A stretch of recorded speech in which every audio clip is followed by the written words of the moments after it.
बरेच जणांना पातळ चपाती करता येत नाही, तर अशी एका चपातीच्या 2 पातळ चपात्या कशा करायच्या ते आज आपण पाहूया. पिठाचा गोळा करायचा आणि याचे 2 गोळे करायचे. एका गोळ्याला तेल लावून घ्यायचं आहे आणि एक गोळ्याला पीठ लावायचं आणि हे लाटून घ्यायचे छानपैकी.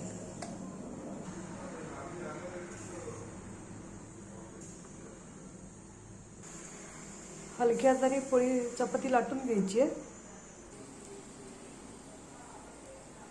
थोडंसं तेल लावून घ्यायचं आहे मस्तपैकी. हे बघा, चपाती करता करता एका चपातीच्या 2 चपात्या आणि चपाती ही खूप पातळ होऊन जाते. नक्की ट्राय करा. एका चपातीच्या 2 चपात्या